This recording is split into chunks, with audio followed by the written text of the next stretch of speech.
عام ڈاکٹروں سے بالکل الگ، ہر وقت کھویا کھویا رہتا تھا۔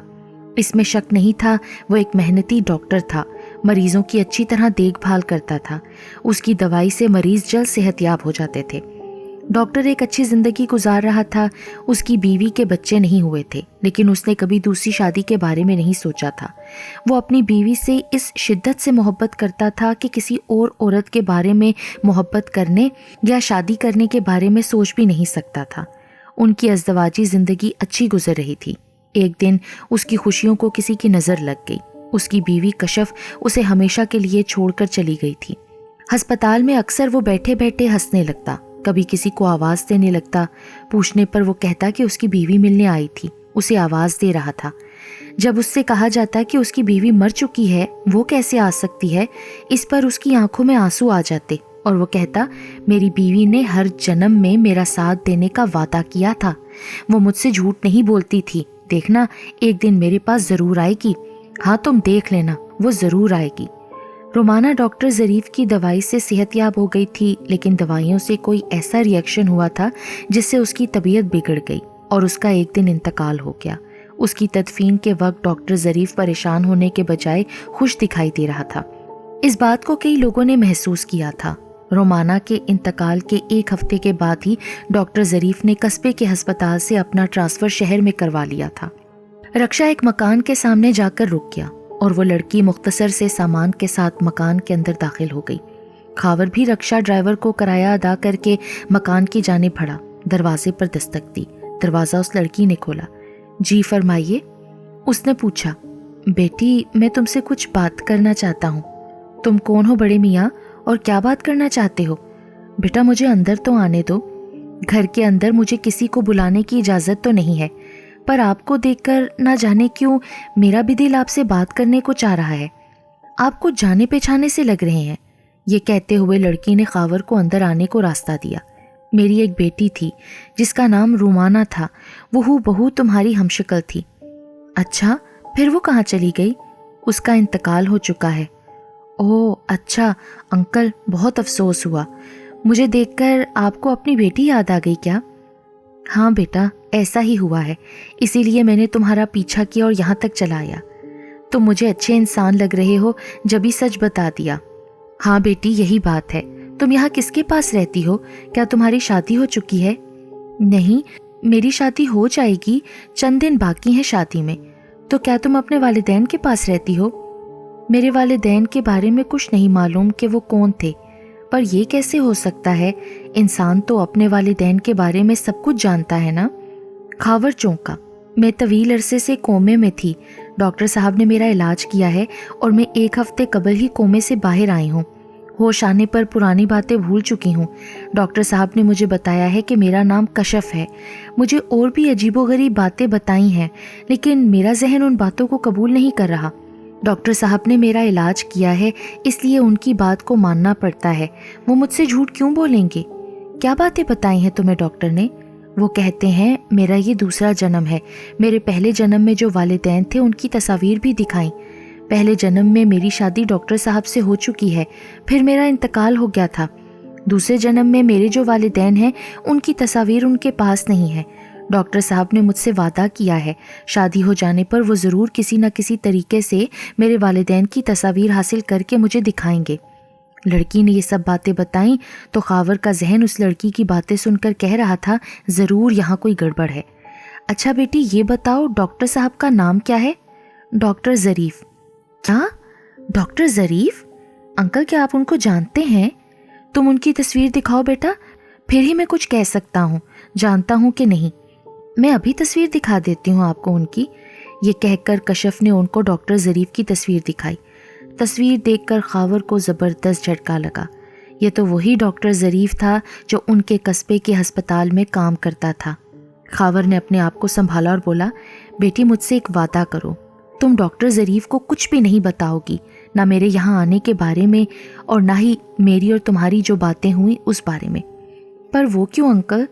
میں ایک عرصے ملک سے باہر رہا ہوں، میری ڈاکٹر ظریف سے اس دوران ملاقات نہیں ہو سکی تھی۔ میں اچانک ڈاکٹر ظریف کو گھر آ کر سرپرائز دینا چاہتا ہوں، ان کے لیے کچھ تحائف بھی ساتھ لاؤں گا۔ ٹھیک ہے پھر میں نہیں بتاؤں گی۔ اچھا بیٹی اب میں چلتا ہوں۔ اس طرح کیسے؟ میں نے آپ کی کوئی خدمت بھی نہیں کی۔ میں نے کہا نا میں دوبارہ آؤں گا سرپرائز کے ساتھ، پھر میں کئی دن تمہارے پاس رہوں گا، خوب جی بھر کر خدمت کر لینا۔ یہ کہتے ہوئے خاور تیزی سے اٹھا اور گھر سے نکل آیا۔ وہ جس کام سے شہر کراچی آیا تھا وہ بھول چکا تھا، اب وہ جلد سے جلد قصبے میں پہنچنا چاہتا تھا۔ قصبہ پہنچ کر اس نے تھانے میں SHO کو ساری بات کہہ سنائی۔ تمہاری بات سن کر تو مجھے کچھ گڑبڑ لگ رہی ہے۔ لڑکی کا بیان، وہ ایک عرصے کومے میں رہی ہے اور اسے کچھ یاد نہیں کہ اس کے والدین کون ہیں۔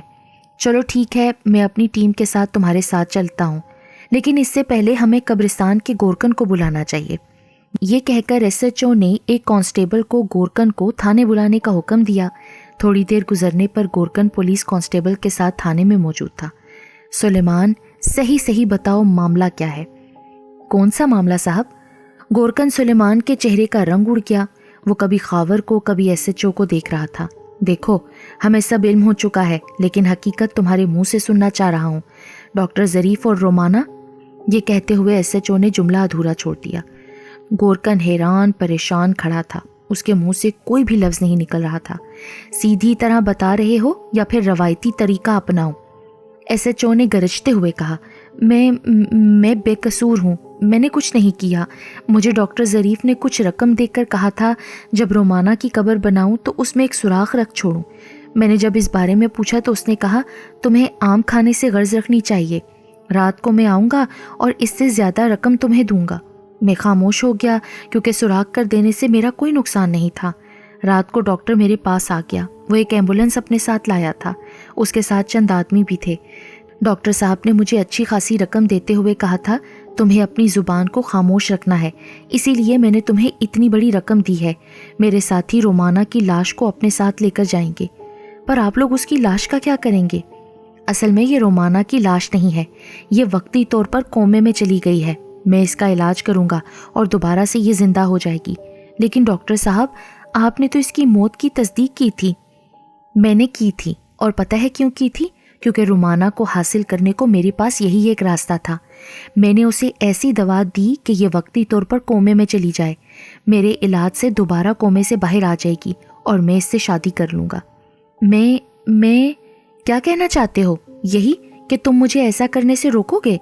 ڈاکٹر ظریف نے مجھ سے کہا، اور اسی وقت ایک شخص نے آگے بڑھ کر میرے سر پر پستول لگا دی۔ ڈاکٹر ظریف نے اپنے ساتھیوں کی مدد سے رومانہ کی لاش کو قبر سے نکال لیا اور قبر کو دوبارہ سے بند کر دیا۔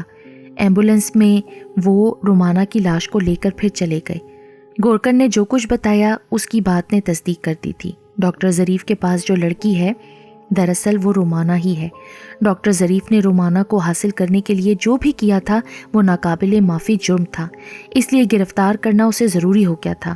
یہ اتفاق ہی تھا، خاور کراچی کام سے گیا اور ڈاکٹر ظریف کا راز فاش ہو گیا، ورنہ وہ اپنے مقصد میں ضرور کامیاب ہو جاتا۔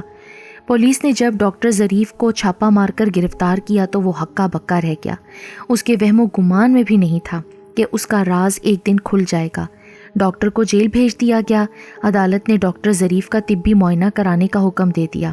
وہ نارمل انسان نہیں لگ رہا تھا۔ طبی معائنے میں ڈاکٹر ظریف کو پاگل قرار دے کر پاگل خانے میں علاج کرانے کی تجویز دی گئی تھی۔ اس کی رپورٹ میں لکھا تھا کہ اسے اپنی بیوی سے شدت سے محبت تھی۔ اس کی جدائی میں یہ نفسیاتی مرض میں مبتلا ہو چکا ہے، اس کا علاج کرانا بہت ضروری ہے۔ پاگل خانے میں بھی اکثر ڈاکٹر ظریف کو پاگل پن کے دورے پڑنے لگے تھے۔ وہ رومانہ کے پاس جانے کی ضد کرنے لگتا تھا۔ بڑی مشکل سے پھر اسے پکڑ کر انجیکشن لگا کر بے ہوش کیا جاتا تھا۔ ایک رات ڈاکٹر ظریف پر پاگل پن کا اس طرح کا دورہ پڑا کہ اس نے خود کو بری طرح سے دیوار سے ٹکرے مار مار کر زخمی کر لیا اور زیادہ خون بہہ جانے کے سبب صبح ہونے پر وہ انتقال کر گیا۔